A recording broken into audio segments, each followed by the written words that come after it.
So I'm watching TikTok and there's this 50-year-old man who lives in his mom's house, is being fed by his mom, and lives rent free at his mom's house.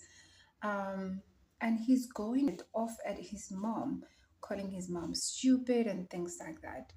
The caption was the police had failed them, and he does that all the time, blah blah blah, right?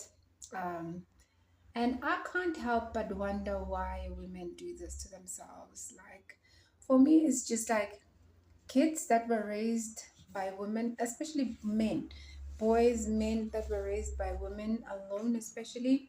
I mean, it's not all your fault, entirely your fault, to be a single mom. Okay, you had choices to make as well, and you made those choices, and this comes from a woman that has been a single mom. Okay, when you have kids, you know that you have kids for yourself because either in a marriage or in a relationship that man can leave. Believe me, I know both.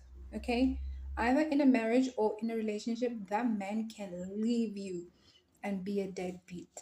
So, anyway, you raise these boys to be mommy's boys. You don't want nothing. You don't reprimand your boys.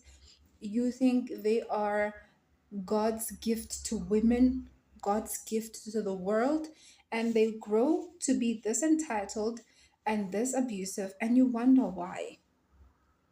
Like sometimes the fault is you women that are raising boys, because a lot of the times you'll find girls saying, "My mom did not want this and this with my brother." Did not me find me being that person.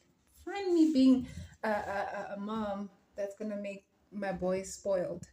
That's gonna make my boy entitled, selfish. I'm raising kids for the world out there.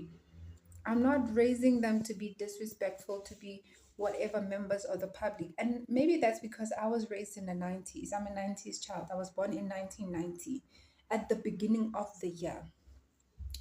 So I was raised with that discipline, you know, um, and parents were not paying at that time. Our grandmothers and even if they were single moms, I was raised by my grandmother for the first 7 years of my life, and she was a single parent to all her kids. And she was strict as hell.